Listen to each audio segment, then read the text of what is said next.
Hello, अस्सलाम वालेकुम जी।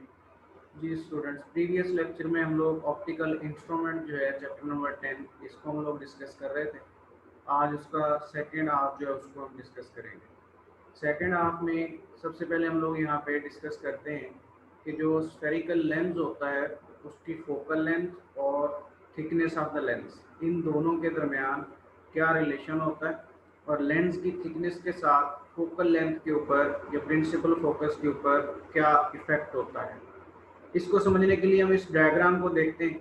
अगर लेफ्ट टू राइट इसको देखा जाए तो लेफ्ट साइड पे जो कन्वेक्स लेंस आपको नज़र आ रहा है उसकी जो थिकनेस है वो बाकी दोनों लेंसेज से ज़्यादा है और उसका जो प्रिंसिपल फोकस है वो आपको nearer to the all these two नज़र आ रहा है। अगर हम उसके अगले लेंस की तरफ देखें तो उसका जो थिकनेस है वो रिड्यूस होती है, लेकिन उसका जो प्रिंसिपल फोकस है वो अवे होता जा रहा है फ्रॉम द लेंस। और सेम केस है थर्ड लेंस के लिए। तो यहाँ से हम ये देख रहे हैं कि जैसे जैसे लेंस की जो थिकनेस है वो कम होती जा रही है तो जो प्रिंसिपल फोकस है वो लेंस से अवे होता जा रहा है। तो अगर यहाँ से हम कंक्लूड करना चाहें तो हम कंक्लूड कर सकते हैं कि जो फोकल लेंथ है या distance of the principal focus from the lens है वो थिकनेस ऑफ द लेंस के इन्वर्सली प्रोपोर्शनल है। मतलब अगर लेंस की थिकनेस कम होगी तो जो फोकल लेंथ है वो आपके पास ज़्यादा होगी, जैसे इस फर्स्ट वाले केस में आपको नज़र आ रहा है। और अगर लेंस की थिकनेस रिड्यूस करेंगे तो जो प्रिंसिपल फोकस होगा वो अवे फ्रॉम द लेंस जो है वो एक तरह से शिफ्ट हो जाएगा। अब इसी आइडिया को मद्देनजर रखते हुए हम दो केसेस जो हैं वो समझने वाले हैं, जिसमें एक कन्वेक्स लेंस जो है उसको कट किया जाता है into equal halves, two equal halves में कन्वर्ट किया जाता है, कट किया जाता है। और ये जो कटिंग है ये आप अलोंग द हॉरिजॉन्टल एक्सिस भी कर सकते हैं और अलोंग द वर्टिकल एक्सिस भी कर सकते हैं। जैसे ये फर्स्ट वाले केस में हमने इस कन्वेक्स लेंस को अलोंग द वर्टिकल एक्सिस जो है वो टू इक्वल पार्ट्स में हाफ कर दी है, कट कर दी है। तो इस केस में इसकी फोकल लेंथ पे क्या फ़र्क पड़ेगा, इसका आइडिया आपको इसी ऊपर वाले रिलेशन से हो सकता है। इसके साथ साथ एक केस में और डिस्कस कर लेता हूँ कि जब आप इसी लेंस को हॉरिजॉन्टल एक्सिस पे कट करेंगे तो फिर इसकी फोकल लेंथ पे क्या फ़र्क पड़ेगा। तो जैसा कि यहाँ पे मैंने नोट कर दिया है कि अगर आप इस लेंस को वर्टिकल एक्सिस पे कट करेंगे इनटू टू इक्वल पार्ट्स तो आपकी जो फोकल लेंथ है वो ट्वाइस हो जाएगी। अगर टू इक्वल पार्ट्स में करेंगे तो ट्वाइस हो जाएगी, जितने पार्ट्स में डिवाइड करेंगे उससे प्रोपोर्शनल जो उसकी फोकल लेंथ में इजाफा होगा।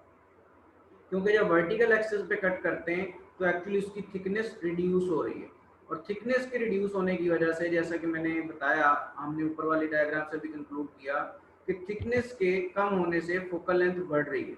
लेकिन जब आप इसको हॉरिजॉन्टल एक्सिस पे कट करते हैं तो अब थिकनेस के ऊपर कोई इफेक्ट नहीं पड़ता। जब थिकनेस के ऊपर कोई इफेक्ट नहीं पड़ रहा तो इसका मतलब है इस केस में जो फोकल लेंथ होगी उसके ऊपर कोई इफेक्ट नहीं पड़ेगा और जो फोकल लेंथ होगी वो रिमेन सेम रहेगी, फोकल लेंथ अनअफेक्टेड रहेगी। तो ये यहाँ पे एक छोटा सा आइडिया था। इसके बाद नेक्स्ट जो है वो हमारे पास स्पेक्ट्रोमीटर है। स्पेक्ट्रोमीटर एक डिवाइस है, एक इंस्ट्रूमेंटर है, एक इंस्ट्रूमेंट है जिसको हम यूज़ करते हैं लाइट के स्पेक्ट्रम को स्टडी करने के लिए। डिफरेंट लाइट सोर्स से जो लाइट का स्पेक्ट्रम आ रहा होता है उसको स्टडी करने के लिए डिवाइस को यूज़ किया जाता है। बेसिक इसके तीन कंपोनेंट्स होते हैं, एक कोलीमीटर होता है, एक टर्न टेबल होता है और तीसरा जो है वो टेलीस्कोप होता है। कोलीमीटर एक्चुअली एक ट्यूब होती है जिसको यूज़ किया जाता है जो सोर्स से लाइट रेज आ रही हैं उनको पैरेलल करने के लिए। टर्न टेबल जो है वो एक मूविंग टेबल होता है जिसके ऊपर ग्रेटिंग पड़ी होती है, प्रिज्म पड़ा होता है। और टेलीस्कोप जो है वो आपको पता है एक डिवाइस है जिसको हम लोग यूज़ करते हैं जो लाइट वहाँ से आ रही है उसको ऑब्जर्व करने के लिए। इसके मेन यूजेस कौन से हैं जी। इसके यूजेस जो है वो सबसे पहले कि जो वेवलेंथ उस किसी भी सोर्स से लाइट की आ रही है, जो लाइट सोर्स से लाइट आ रही है उसकी वेवलेंथ कितनी है, अगर वेवलेंथ चेकआउट करनी हो तो उस पर्पज़ के लिए इसको यूज़ किया जा सकता है। इसके अलावा जो आपने ग्रेटिंग टर्न टेबल पर रखी हुई है, अगर उस ग्रेटिंग का रिफ्रैक्टिव इंडेक्स फाइंड आउट करना हो तो उस पर्पज़ के लिए भी आप यूज़ कर सकते हैं इसको। इसके अलावा जो तीसरा यूज़ है वो ये है कि जो डिफरेंट सोर्सेज से लाइट आ रही है जब वो ग्रेटिंग के ऊपर फॉल करती है तो उसकी डेविएशन कितनी आती है, वो अपने एक्चुअल पाथ से कितना मुड़ती है, एंगल ऑफ डेविएशन उसका कितना आता है। तो इस तरह करके ये बेसिक चीज़ें जो है वो हम इससे फाइंड आउट कर सकते हैं यूजिंग अ स्पेक्ट्रोमीटर। इसके बाद नेक्स्ट जो है जी हमारे पास ये है जी speed of light by Michelson experiment. Michelson ने एक एक्सपेरिमेंट जो है वो परफॉर्म किया जिसको यूज करते हुए स्पीड ऑफ लाइट जो है वो मेजर की गई। इस एक्सपेरिमेंट का जो सेटअप है वो आपके सामने है। ये इस सेटअप में एक रोटेटिंग मिरर है जिसके 8 फेस हैं और ये आप समझ लें फिक्स एक्सेस के ये रोटेट करता है और यहाँ पे इसकी रोटेशन जो है वो क्लॉकवाइज होगी और इसके साथ नीचे एक मिरर एम पड़ा हुआ है जो कि फिक्स मिरर है और लेफ्ट साइड से सोर्स से लाइट फॉल करती है फेस 1 के ऊपर। हमें पता है मिरर जो है वो लाइट को रिफ्लेक्ट करता है, तो इसको इस तरह अलाइन किया जाता है कि फेस 1 से रिफ्लेक्ट होने वाली लाइट जो वर्टिकली डिस्टेंस डी पे मिरर पड़ा है उसके ऊपर फॉल करे और मिरर एम जो है वो भी इसको रिफ्लेक्ट करेगा, तो यहाँ से रिफ्लेक्ट होकर ये फेस 3 के ऊपर फॉल करेगी और फिर फेस 3 से टेलीस्कोप को यूज करते हुए इस लाइट को जो है वो ऑब्जर्व किया जाता है। तो एक्चुअली इस पूरे एक्सपेरिमेंट के दौरान जो की पॉइंट्स हैं वो मैं यहाँ पे डिस्कस कर देता हूँ। सबसे पहले ये है कि जो एंगल बनता है इस 8 साइडेड मिरर का सेंटर के ऊपर, एक साइड के ऊपर जो एंगल बन रहा है वो कितना है, वो total angles divided by faces है। टोटल एंगल हमें पता है वन रोटेशन में कितने हैं, वो 2 पाई है क्योंकि ये वन कंप्लीट सर्कल है। तो एक फेस कितना एंगल बनाएगा, क्योंकि 8 इक्वल पार्ट्स में डिवाइड किया गया है तो वो 2 पाई बाय 8 रेडियंस हो जाएगा। इसके बाद अगर हम ये देखें कि अगर ये फेस रोटेट करता है तो रोटेट करने के दौरान पूरा मिरर जितना टाइम लेता है वो हमें पता है वो 2 पाई एंगल्स कवर करने में जितना टाइम लेता है उसकी फ्रीक्वेंसी इक्वल होता है, तो टाइम को हम लिख सकते हैं दैट इज 1/f। अगर वन फेस दूसरे फेस को जब रिप्लेस कर रहा है, लेट्स से फेस 2 जब फेस 1 की जगह पे आता है या फेस 3 जब फेस 2 की जगह पे आता है, तो यहाँ तक आने में उसको कितना टाइम लगता है, तो अगेन ये टाइम किसकी इक्वल हो जाएगा, ये हमारे पास टाइम हमने कैलकुलेट करना है जिसको हम यहाँ पे एंगुलर मोशन या रोटेशनल मोशन की कोई यूज करते हुए कैलकुलेट करेंगे। सबसे पहले हमें पता है कि angular displacement divided by angular velocity हो जाएगा। एंगुलर डिस्प्लेसमेंट वन फेस कितना कवर करेगा, यहाँ पे वो 2 पाई बाय 8 होगा और एंगुलर फ्रीक्वेंसी जो है वो 2 बाय एफ की इक्वल होती है। तो यहाँ से जो टाइम t1 होगा वो 1/8f आ जाएगा। ये वो टाइम है जो एक फेस दूसरे फेस को रिप्लेस करने में लगा रहा है। अब दूसरा टाइम जो है हमने नोट डाउन करना है कि जो लाइट रे फेस 1 से फेस 3 तक पहुंचती है तो उसको कितना टाइम लगता है। ये टाइम मेजर करने के लिए हम ट्रांसलेशनल मोशन की कोई यूज करते हैं, total distance covered divided by speed. Total distance कितना है, रोटेटिंग मिरर से फिक्स मिरर तक का वन साइड डिस्टेंस जो है वो d है, तो one side coming towards the mirror and one side going away from the mirror, total जो डिस्टेंस हो जाएगा वो 2d हो जाएगा और स्पीड ऑफ लाइट को c से रिप्रेजेंट किया जाता है, तो ये जो टाइम होगा वो 2d/c की इक्वल हो जाएगा। अब यहाँ पे जो इम्पोर्टेंट चीज़ है वो ये है कि ये सोर्स हमें सिर्फ टेलीस्कोप से उस वक्त विजिबल होता है जब ये दोनों टाइम स्टेप्स इक्वल हो। तो जब इन दोनों टाइम स्टेप्स को हम इक्वल रखते हैं, जब हम इसको सिंप्लीफाई करेंगे तो हमारे पास स्पीड ऑफ लाइट का जो फॉर्मूला है वो बन जाएगा 16d/f और इस फार्मूला को यूज करते हुए जो स्पीड ऑफ लाइट मेजर की गई वो मोर एक्यूरेट थी, जो कि 2.9976 इस तरह करके जो है कुछ वैल्यूज में आती है 3×8 और यही जो है वो मोर एक्यूरेट कंसिडर की जाती है राउंड ऑफ करने के बाद 3×8 मीटर्स पर सेकेंड। तो इस तरह करके स्पीड ऑफ लाइट, और ये स्पीड ऑफ लाइट जो है ये वैक्यूम या एयर में होती है, किसी भी और मीडियम में ये जो स्पीड ऑफ लाइट की वैल्यू होगी वो इससे कम होगी। तो ये जो स्पीड ऑफ लाइट है दैट इज इन एयर और वैक्यूम। इसके बाद नेक्स्ट जो है जी हमारे पास ये है जी introduction to fibre optics. Fibre optics क्या चीज होती है, ऑप्टिकल फाइबर या फाइबर ऑप्टिक्स हम एक मीडियम को कहते हैं जो कि ट्रांसमिशन करता है इंफॉर्मेशन सिग्नल की in the form of light pulses.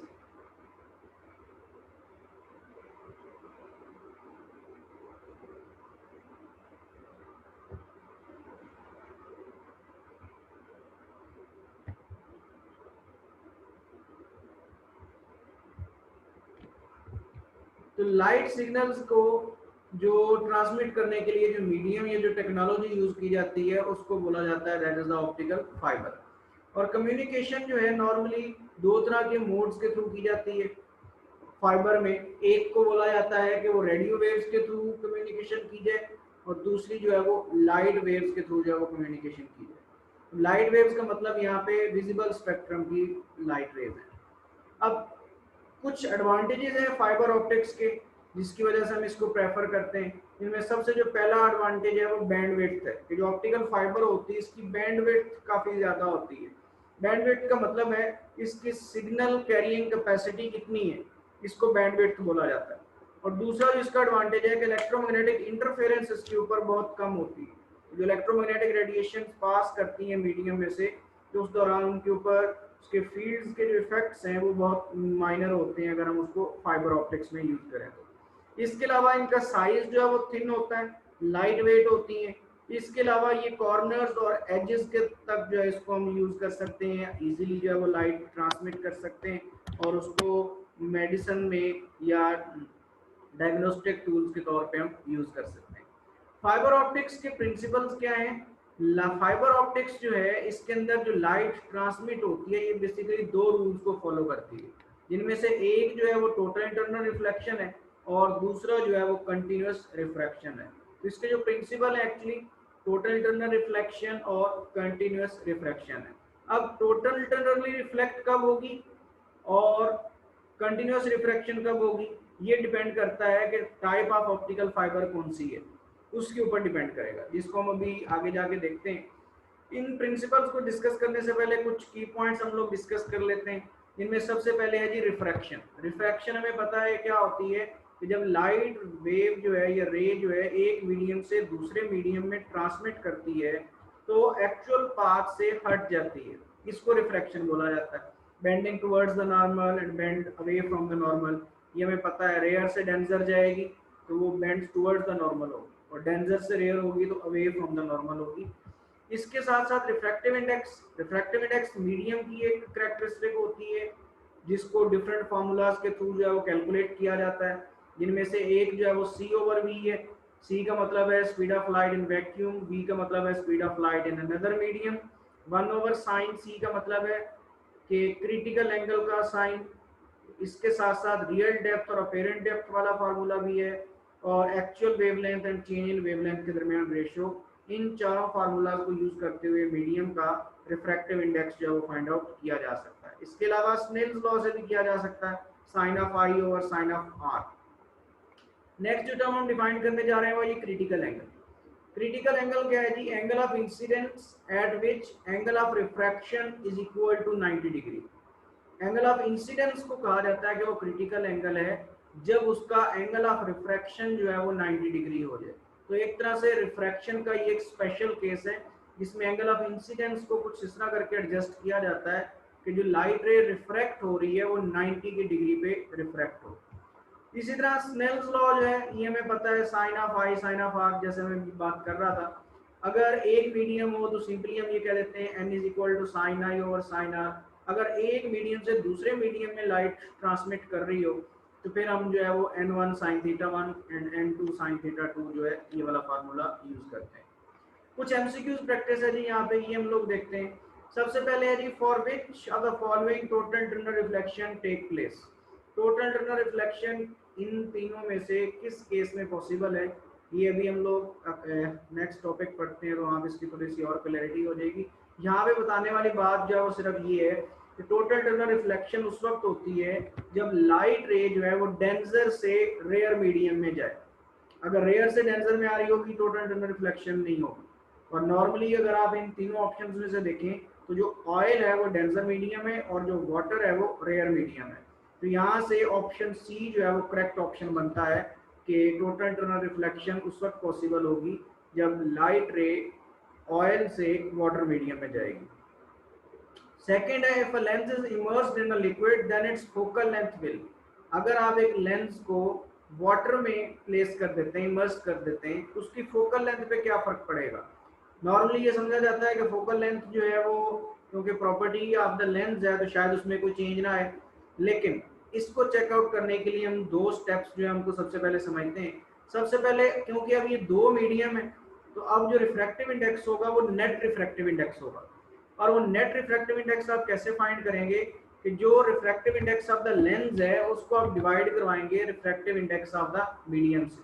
जो मीडियम है, लेट्स से वाटर है, पहले तो नेट रिफ्रैक्टिव इंडेक्स फाइंड करेंगे, फिर आप वहां से ही एनालाइज करेंगे कि अगर नेट रिफ्रैक्टिव इंडेक्स जो है वो less than the refractive index of the lens हो, तो जो फोकल लेंथ होगी वो इंक्रीज कर जाएगी। इंक्रीज क्यों कर जाएगी कि फोकल लेंथ और रिफ्रैक्टिव इंडेक्स जो है वो इनवर्सली प्रोपोर्शनल होते हैं। तो अगर नेट रिफ्रैक्टिव इंडेक्स कम हो गया है तो जो फोकल लेंथ है वो क्या कर देगी, वो इंक्रीज कर देगी। तो इस वजह से यहाँ से जो ऑप्शन बनता है कि फोकल लेंथ जो है वो इंक्रीज कर देगी। इसके साथ साथ एक एमसीक्यूज है जी कि which are the following colours when passes through a convex lens focal length will be minimum. अब अगेन ये भी उसी से मिलता जुलता क्वेश्चन है कि ये कलर्स, डिफरेंट कलर्स की लाइट रेज जब पास करेंगी एक लेंस में से, तो लेंस की फोकल लेंथ पे क्या फर्क पड़ेगा। एक्चुअली फोकल लेंथ का मतलब होता है कि वो लेंस से लेकर प्रिंसिपल फोकस तक का डिस्टेंस, और प्रिंसिपल फोकस वहां पे बनता है जहाँ पे लाइट रे बेंड करके प्रिंसिपल एक्सिस को क्रॉस करती है। तो एक्चुअली बेंडिंग ऑफ लाइट है, तो ये जो बेंडिंग ऑफ लाइट है ये डिपेंड करती है आपकी मीडियम के ऊपर। होता ये है कि जब लाइट रे पास करती है डेंसर टू रेयर मीडियम तो उसकी स्पीड डिक्रीज करती है, लेकिन फ्रीक्वेंसी कांस्टेंट रहती है। अब अगर फ्रीक्वेंसी और स्पीड का फार्मूला देखा जाए तो हम लोग पढ़ते हैं v is equal to f lambda. अब अगर v डिक्रीज कर गया है, f कांस्टेंट है, तो ऑब्वियसली जो वेवलेंथ है वो भी डिक्रीज करेगी। होता ये है कि इस केस में जब एक कलर की लाइट एक मीडियम से दूसरे मीडियम में ट्रांसमिट होती है तो उसकी स्पीड पे फर्क पड़ता है, और जब स्पीड पे फर्क पड़ेगा तो स्पीड रिलेट कर रही है वेवलेंथ के साथ, और ये भी हमें पता है कि जो स्पीड है वो रिलेट करती है रिफ्रैक्टिव इंडेक्स के साथ। तो एक्चुअली होता ये है कि जब स्पीड डिक्रीज कर रही है तो रिफ्रैक्टिव इंडेक्स इंक्रीज कर रहा है, ये आपके सामने रिलेशन है c ओवर v। और अगर रिफ्रैक्टिव इंडेक्स इंक्रीज करता है तो रिफ्रैक्टिव इंडेक्स और फोकल लेंथ ये इनवर्सली है, तो फोकल लेंथ क्या करेगी, वो डिक्रीज कर देगी। और अगर फोकल लेंथ डिक्रीज करेगी तो इसका मतलब ये है कि उसकी जो बेंडिंग है वो नियरर टू द लेंस हो जाएगी। और ये प्योरली अब किस पे डिपेंड कर रही है, ये वेवलेंथ पे डिपेंड कर रही है। तो आप यहाँ से देख सकते हैं कि रेड कलर की जो वेवलेंथ है वो क्या है, वो सबसे ज्यादा है, जिसका मतलब है रेड कलर वाली लाइट की स्पीड सबसे ज्यादा होगी। अगर स्पीड सबसे ज्यादा होगी तो रिफ्रैक्टिव इंडेक्स क्या होगा, वो मिनिमम होगा। और अगर रिफ्रैक्टिव इंडेक्स मिनिमम है तो इसका मतलब है फोकल लेंथ क्या होगी, वो मैक्सिमम होगी। तो रेड कलर के लिए फोकल लेंथ मैक्सिमम और वॉयलेट के लिए जो फोकल लेंथ है वो मिनिमम होगी, क्योंकि वॉयलेट की जो वेवलेंथ है वो इन सब में से मिनिमम है। तो ये यहाँ से एमसीक्यू था। अब हम आते हैं जी टोटल इंटरनल रिफ्लेक्शन की तरफ। हमें ये पता है कि एंगल ऑफ इंसिडेंस को अगर हम क्रिटिकल एंगल इक्वल कर देते हैं तो जो लाइट रे होती है वो बजाय इसके कि दूसरे मीडियम में पास कर जाए या उसमें रिफ्रैक्ट हो, बल्कि वो क्या करती है, वो पहले वाले मीडियम में ही वापस आ जाती है। इसको बोला जाता है that is total internal reflection. Normal refraction के केस में हमने पढ़ा क्या होता है कि जब लाइट रे एक मीडियम से दूसरे मीडियम में जाती है तो अपना पाथ चेंज करती है, नॉर्मल से बेंड करती है टुवर्ड्स आर अवे। लेकिन टोटल इंटरनल रिफ्लेक्शन में क्या होती है कि डेंसर मीडियम से जब रेयर मीडियम में जा रही होती है तो वो बजाय इसके कि रेयर मीडियम में ही एग्जिस्ट करे, सिर्फ अपना पाथ चेंज कर ले, वो डेंसर मीडियम में ही वापस आती है। और इस फिनोमेना को बोला जाता है that is total internal reflection. और इसकी कुछ कंडीशंस होती हैं। वो कंडीशंस क्या है कि जो एंगल ऑफ इंसिडेंस है वो क्रिटिकल एंगल के इक्वल होना चाहिए या उससे ग्रेटर होना चाहिए। ये डायग्राम है जहाँ पे आपको नजर आ रहा है कि लाइट रे वाटर से एयर मीडियम में जा रही है। तो जो पीछे मैंने एमसीक्यूज भी करवाया था कि टोटल इंटरनल रिफ्लेक्शन कब होगी, जब लाइट रे डेंसर से रेयर मीडियम में जाएगी। तो यहाँ पे आप देख सकते हैं कि जो लाइट रे है वाटर डेंसर मीडियम है, वाटर से वो एयर की तरफ जो है वो जा रही है। और अगर उसका angle of incidence critical angle की इक्वल कर दें तो वो लाइट रे बजाय इसके कि रिफ्रैक्ट होती वो वाटर मीडियम में ही वापस आ जाती है। तो ये फिनोमेना है जी टोटल इंटरनल रिफ्लेक्शन का। इसके बाद ऑप्टिकल फाइबर्स है जी। ऑप्टिकल फाइबर को डिस्कस करने से पहले हम लोग जो है वो उसकी कंस्ट्रक्शन में कोर और क्लैडिंग को डिस्कस कर लेते हैं। कोर जो है वो central part of optical fibre होता है और इसका रिफ्रैक्टिव इंडेक्स जो है वो हाई होता है, और क्लैडिंग जो है वो outer part of optical fibre होता है, इसका रिफ्रैक्टिव इंडेक्स कम होता है। रिफ्रैक्टिव इंडेक्स अगर कोर का क्लैडिंग से ज्यादा हो, if the refractive index of core is greater than the cladding, light will refract continuously and trap into the optical fiber। ये एक्चुअली कंटिन्यूस रिफ्रैक्शन की बात हो रही है। कंटिन्यूस रिफ्रैक्शन की कंडीशन क्या है कि जो कोर है उसका रिफ्रैक्टिव इंडेक्स हाई होना चाहिए और क्लैडिंग का रिफ्रैक्टिव इंडेक्स जो है वो क्या होगा, वो कम होगा। तो एज अ रिजल्ट क्या होगी, वो लाइट रे बजाय इसके के रिफ्रैक्ट होके ऑप्टिकल फाइबर से बाहर चली जाए, वो उसी ऑप्टिकल फाइबर में रिफ्रैक्ट होने के बाद वापस आ जाएगी और ट्रैप हो जाएगी और ऐसे रिजल्ट जो है वो ट्रांसमिट कर देगी। ये कोर और क्लैडिंग को देखने के लिए आप क्रॉस व्यू देख सकते हो ऑप्टिकल फाइबर का। सेंट्रल पार्ट जो है वो कोर है और जो आउटर ग्रे कलर का आपको नजर आ रहा है ये क्लैडिंग है। Types of optical fibre, optical fibre की तीन टाइप्स होती हैं, single mode step index fibre, multi mode step index fibre and third one is multi graded step index fibre, multi mode graded index fibre. ये जो है ये इनकी construction की बिहाफ पे जो है इनकी टाइप्स हैं। सबसे पहले अगर हम single mode step index fibre की बात करें तो इसका मतलब ये होगा कि सेंट्रल पार्ट जो होगा उसका रिफ्रैक्टिव इंडेक्स और होगा और जाहिर है क्लैडिंग हमने पढ़ा है कि वो कम है। इसकी जो थिकनेस है वो 5 माइक्रोमीटर तक होती है और इसमें जो लाइट ट्रांसमिट होती है तो वो जो प्रिंसिपल को फॉलो करती है वो प्रिंसिपल टोटल इंटरनल रिफ्लेक्शन का होता है। तो ये single mode step index fibre था। सिंगल मोड का मतलब है कि यहाँ पे कोर जो है उसका जो रिफ्रैक्टिंग मीडियम है उसका एक ही रिफ्रैक्टिव इंडेक्स है, सिंगल रिफ्रैक्टिव इंडेक्स। फिर इसके बाद मल्टी मोड की तरफ जब हम आते हैं तो मल्टी मोड में हमारे पास जो कोर का रिफ्रैक्टिव इंडेक्स होता है उसकी वैल्यूज एक से ज्यादा होती है और नॉर्मली सेंट्रल कोर का रिफ्रैक्टिव इंडेक्स कांस्टेंट होता है जो कि 1.52 है और जो आउटर रीजन है उसका रिफ्रैक्टिव इंडेक्स कम होता है और वो 1.48 है। तो इस तरह एक्चुअली जब कोर से क्लैडिंग की तरफ लाइट जा रही होती है उसको दरमियान में एक स्टेप में से गुजरना पड़ता है जो कि 1.52 और 1.48 के डिफरेंस के इक्वल होगा। तो इस वजह से इसको बोला जाता है कि लाइट को एक से ज़्यादा स्टेप्स लेना पड़ते हैं। तो इन स्टेप्स की वजह से इसको multi mode step index fibre जो है वो कहा जाता है और नॉर्मली वाइट लाइट जो है वो इस पर्पज़ के लिए यूज़ की जाती है। इसके बाद multi mode graded index fibre है। ग्रेडेड इंडेक्स फाइबर में ये होता है कि कोर का रिफ्रैक्टिव इंडेक्स तो हाई होता है, हमने ये पढ़ लिया, लेकिन जैसे जैसे सरफेस की तरफ जाते हैं तो रिफ्रैक्टिव इंडेक्स रिड्यूस तो करता है लेकिन वो ग्रेजुअली रिड्यूस करता है। प्रीवियस केस में हमने पढ़ा था कि 1.52 से फौरन ही 1.48 हो जाता है। ये ग्रेजुअल डिक्रीज नहीं है, ये स्टेप में डिक्रीज है। अगर ये हो गए 1.52 के बाद 1.51 हो, फिर 1.50 हो, फिर 1.49 हो, तो ये ग्रेजुअली डिक्रीज हो रहा है। तो जब ये ग्रेजुअली डिक्रीज आएगा तो तब जो टाइप ऑफ फाइबर होगी उसको हम बोलेंगे multi mode graded index fibre. और इस केस में जो आपके पास लाइट ट्रांसमिट करने का जो मोड होगा वो कंटिन्यूअस रिफ्रैक्शन होगा।